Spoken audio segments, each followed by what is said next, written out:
Bismillahirrahmanirrahim.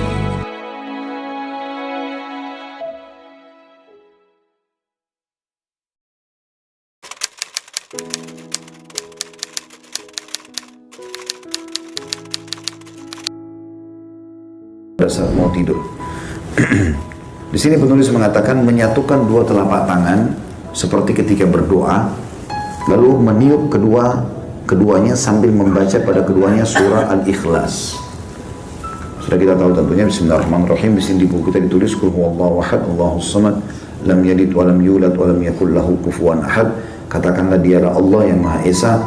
Allah adalah Tuhan yang bergantung kepadanya segala sesuatu. Dia tidak beranak dan tidak pula diperanakkan, dan tidak ada seorang pun yang setara dengannya. Juga dengan Al-Falaq. Bismillahirrahmanirrahim. Qul a'udzu birabbil falaq. Katakan aku berlindung kepada Tuhan yang menguasai waktu subuh. Min syarri ma khalaq, dari semua kejahatan makhluknya.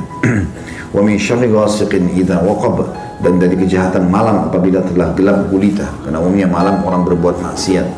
Nah, kita berlindung kepada Allah. Wa min syarri naffatsati fil 'uqad, dan kejahatan wanita-wanita tukang sihir yang menghembus pada buhul-buhul.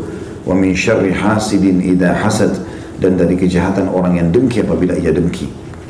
Begitu juga dengan An-Nas. Bismillahirrahmanirrahim. Qul a'udzu birabbin nas. Katakan aku berlindung kepada Tuhan yang memelihara dan menguasai manusia. Malikin nas, rajanya manusia. Ilahin nas, Tuhannya manusia. Min syarril waswasil khannas, dari bisikan syaitan yang biasa bersembunyi. Alladhi yuwaswisu fi sudurin nas, yang selalu membisikkan kejahatan ke dalam dada manusia. Minal jinnati wan nas, dari jin dan manusia. Dibaca lalu ditiup ke telapak tangannya, kemudian dengan kedua telapak tangan itu dia mengusap tubuh yang dapat dijangkau dengannya, dimulai dari kepala, wajah, dan tubuh bagian depan sebanyak 3 kali. Hadis ini riwayat Bukhari, jilid 9 halaman 62, dan Imam Muslim jilid 4 halaman 1723. Jadi bisa teman-teman lakukan dengan 2 cara. Baca Al-Ikhlas, Al-Falaq, An-Nas sekali-sekali, tiup ke telapak tangan, lalu usap dari kepala sampai kaki. Diulangi sampai 3 kali. Atau bisa dengan cara yang lain, baca langsung 3 kali Al-Ikhlas, 3 kali Al-Falaq, 3 kali An-Nas, tiup telapak tangan, usap dari kepala sampai kaki. Ini termasuk riwayat Bukhari ini, riwayat Bukhari Muslim ini dijadikan sebagai dalil bolehnya ruqyah di dalam agama Islam. Kemudian dianjurkan membaca ayat kursi. Allahu la ilaha illa, bismillahirrahmanirrahim. Allahu la ilaha illa wal hayyul qayyum. Allah yang tidak ada Tuhan yang berhak disembah kecuali Dia. Dia Maha hidup dan terus-menerus mengurus makhluknya. La ta'khudhuhu sinatun wala naum. Dia tidak pernah mengantuk apalagi tidur. Lahu ma fis samawati wa ma fil ard, miliknya lah semua yang di langit dan di bumi. Man dzalladzi yashfa'u indahu illa bi'idni, tidak akan pernah ada yang bisa memberikan pertolongan di sisinya kecuali dengan izinnya. Ya'lamu ma baina aydihim wa ma khalfahum, dia adalah Tuhan yang mengetahui semua apa yang ada di antara kedua tangan mereka dan di belakang mereka. Wala yuhituna bi syai'in min ilmihi illa bima syaa', dan mereka tidak mengetahui apa-apa dari ilmu Allah melainkan apa yang dikehendakinya. Wasi'a kursiyyuhus samawati wal ard, sungguh maha luas telah pijakan kaki Allah atau kursinya Allah, ya, seluruh langit dan bumi ditutupi atau meliputi seluruh langit dan bumi. Kursi Allah meliputi langit dan bumi. Wala ya'udu hibduhuma wa huwal 'aliyyul 'azim, dan tidak ada yang merasa berat dan Allah tidak merasa berat memelihara keduanya, dan Dia Maha tinggi lagi Maha besar. Al-Baqarah 255.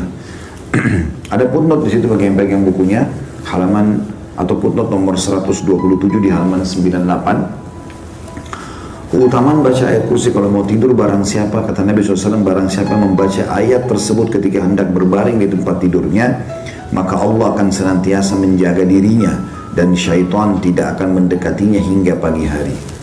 Hadis riwayat Bukhari jilid 4 halaman 487. Nah, karena syaitan biasanya datang dalam mimpi, nakut-nakuti, ketindihan, ya, dan segala macam hal.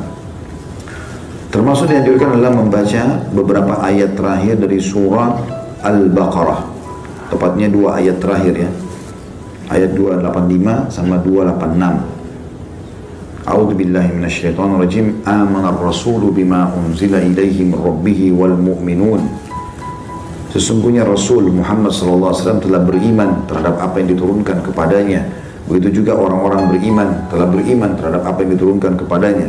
Kullun amana billah, semuanya mengimani tentang keberadaan Allah, wa malaikatihi, dan seluruh malaikat-malaikatnya, wa kutubihi, dan kitab-kitabnya, wa rusulihi, dan rasul-rasulnya, la nufarriqu baina ahadin min rusulih, dan kami tidak membeda-bedakan antara utusan-utusan Allah itu. Wa qalu sami'na wa ata'na, dan mereka berkata kami dengar dan kami patuh. Ghufranaka rabbana wa ilaikal masir, pengampunanmu yang kami harapkan wahai Tuhan kami, dan kepadamu lah kami akan dikembalikan. Itu ayat 25-nya. Ayat 26-nya, dua ayat terakhir Al-Baqarah. La yukallifullahu nafsan illa wus'aha, Allah tidak akan membebankan jiwa melampaui kemampuannya. Laha ma kasabat wa 'alaiha maktasabat, miliknya lah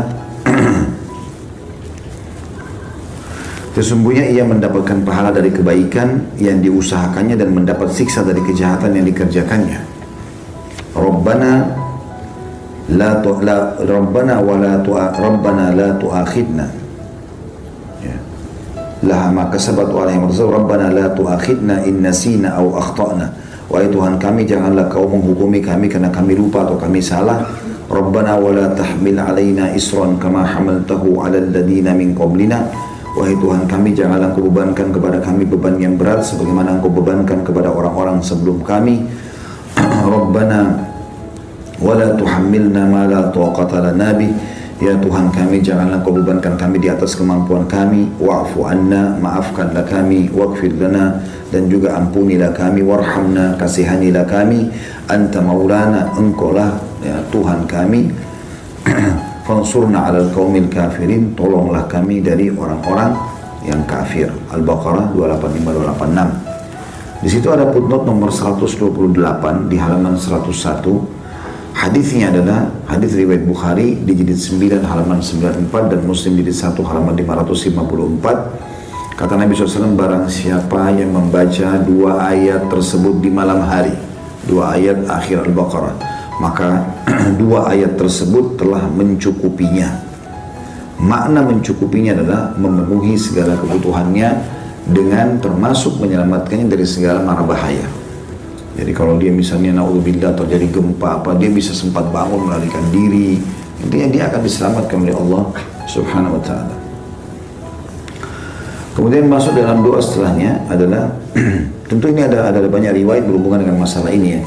Di antaranya sabda Nabi SAW, siapa yang membaca dua ayat terakhir Al-Baqarah maka semua permintaannya akan dikabulkan oleh Allah. Ya, sampai sebagian ulama menjadikan ini bagian daripada awal doa mereka. Mereka membaca dua akhir Al-Baqarah, baru mereka sampaikan hajatnya kepada Allah Subhanahu wa ta'ala.